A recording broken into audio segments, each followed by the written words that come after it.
एक भव्य शोभा यात्रा का आयोजन प्रत्येक वर्ष होता है। इस वर्ष भी ये शोभा यात्रा का आयोजन होगा और श्री सनातन धर्म नाटक समाज दीवान मंदिर जो है वहाँ से राम दरबार का एक रथ यहाँ गीता भवन के द्वार तक आता है।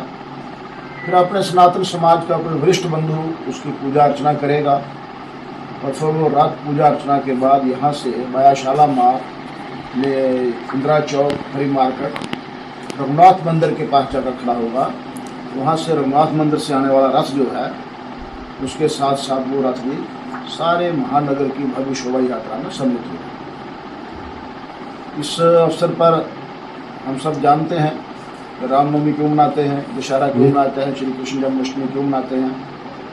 प्रभु राम को हम स्मरण करते हैं जिन्होंने ये मान्यता है कि दक्षिण भारत की ओर धर्म की स्थापना के लिए बहुत बड़ा कार्य किया।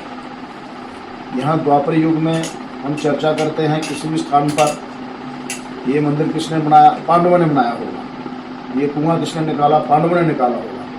तो ये मान्यता है कि भगवान राम ने धर्म की स्थापना के लिए दक्षिण भारत की ओर कूच किया और उस ओर जागृति फैलाई और भगवान कृष्ण ने उत्तर भारत की ओर की जो सारी भारत भूमि है वहाँ पर धर्म की स्थापना की। इसलिए धर्म और विधर्म के बीच में जो एक दीवार रहती है उसको इन दोनों अवतरित पुरुषों ने ठीक किया। दोनों अवतार, प्रभु राम का अवतार, विष्णु का अवतार, भगवान कृष्ण का अवतार। तो हम लोग रामनवमी मना रहे हैं। मेरा सारे राम भक्तों से पूरे महानगर के अंदर, प्रांत के अंदर, देश भर में एक निवेदन है, आह्वान है कि रामनवमी के दिन सब बड़ी मात्रा में रामनवमी मनाने के लिए एकत्रित आएँ, शोभा यात्राओं में सम्मिलित हों, अपने अपने मंदिरों, देव स्थानों पर पूजा अर्चना करें और प्रभु राम का वो निश्चरहीन प्रभु मही भुज उठाए प्रण कीन। इस प्रकार सारे संसार के अंदर से जो अशांति फैलाने वाली शक्तियां हैं उनका दमन करते हुए सारे समाज को शांतमय जीवन व्यतीत करने के लिए आह्वान करता हूं, निवेदन करता हूं। आज इस पत्रकार वार्ता में एक और विषय मेरे ध्यान में आ रहा है। तथाकथित जितनी भी सभ्यताएं संसार के अंदर हैं उन सारी सभ्यताओं को ठीक से व्यवस्थित जीवन जीने के लिए कोई ना कोई शासन प्रणाली स्वीकार करनी पड़ती है। ये सत्य है कि तानाशाही और राजशाही हम लोगों ने स्वीकार नहीं की।